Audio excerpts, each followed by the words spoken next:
une place pour Bercy au terme des 60 minutes, voire un peu plus en cas de séance de jet de 7 mètres.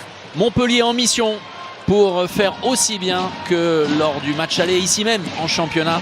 Une demi-finale de Coupe de France également pour Paris dans sa quête d'un triplé historique avec dans un coin de la tête un titre enfin en Ligue des Champions. Mais avant cela, il va falloir déjouer les plans du grand Montpellier pour rejoindre Metz et l'autre équipe de Paris chez les filles en finale. Ça, il aurait été difficile au Montpellierin d'aller toucher Elohim Prandi tellement il était loin et qu'il a déclenché vite. Première, Yannick Green. Pas entré. Le réflexe de Yannick Green et la montée sur la transition avec Steins. Le rebond, la passe et le lob qui échappe complètement à la maîtrise de David Balaguer. Avec Scoubé, Valentin Porte, retour intérieur, le ballon est lâché, pas de faute sifflée, Dominique Maté et l'accélération à droite, à gauche, la conclusion pour l'égalisation de partout. Duel Scoubé-Steins. Simonet, regardez l'écartement très important des Montpelliérains. La course à l'opposé, l'entrée en deuxième pivot de Yanis Len, Toftansen face à Scoubé, le croisé, le bras va se lever très rapidement. Super Diego. Oh, la catapulte de Diego Simonet. Quelle entame de match tonitruante de la part de l'Argentin. Enfin, il est tombé, c'est Stas Scoubé qui on est d'accord. Vous voyez ce que je veux dire. Ouais.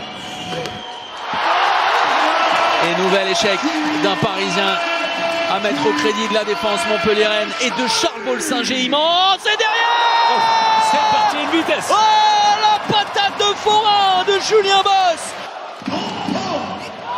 C'est à cet homme de reprendre les choses en main, mais pas tout seul. Bon, alors ça, voilà, ça c'est du PSG dans le PEX. Et c'est certainement le geste de Camille Chipsa. Et derrière, un mauvais geste et ça doit aller dehors. Ah, mais ça va dehors. Ça, Camille Chipsa qui n'a rien à faire sur le terrain après avoir réagi de cette manière. On l'a vu, le Polonais, il est entré, il était encore en vacances. Il a regardé Narquois, les adversaires. Il s'est présenté au 7 mètres. Et surtout ce geste inconsidéré. Allez, 2 minutes pour Camille Chipsac. On va demander à Serge Vergui, à nos équipes de Vidélio, de nous recaler tout ça.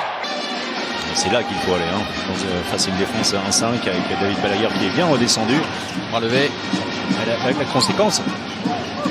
Oh, super! Le jeu sans ballon et le kung-fu au ras du sol. On en a vu quelques-uns des kung-fu absolument incroyables côté montpelliérain. Évidemment, la fameuse filière entre Hugo Desca et Yanis Len. On dit sur ce que disait Xavier, les buts, oui, de Stas Scoubé, mais pas seulement la gestion du rythme, savoir à qui donner, où aller, dans quel tempo. Ça, ce sont des choses qui ne sont pas statistiquement perceptibles, mais voilà, qui font d'un meneur un meneur. Sublime une nouvelle fois.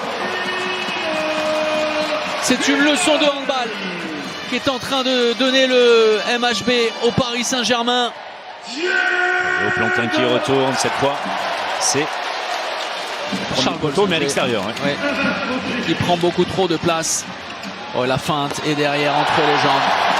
C'est une réussite totale, sans partage, insolente des Montpelliérains qui sont en train d'infliger au Paris Saint-Germain la plus lourde défaite si elle venait à arriver de l'histoire de QSI.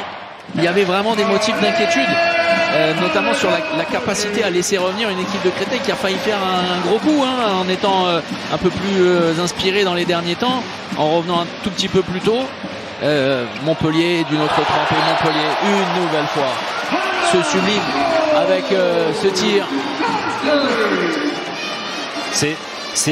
Le public qui normalement devrait bouillir, le volcan devrait être en ébullition, semble aussi médusé que nous de ce qui est en train de se passer.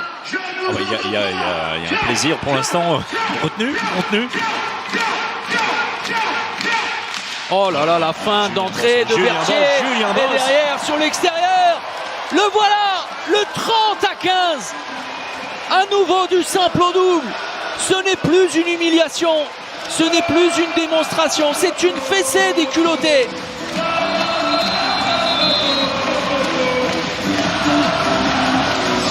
Le temps mort de Raúl González.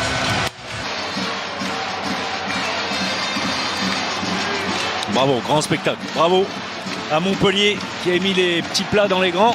Il avait bien fait. Pincez-vous, frottez-vous les yeux, vous ne rêvez pas.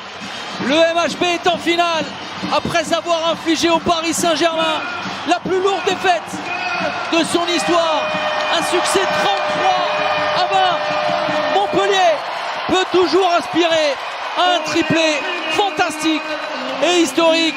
Le succès 33-20, une leçon de handball, une fessée, grandeur nature pour des Parisiens groggy, exempts et qui ont perdu.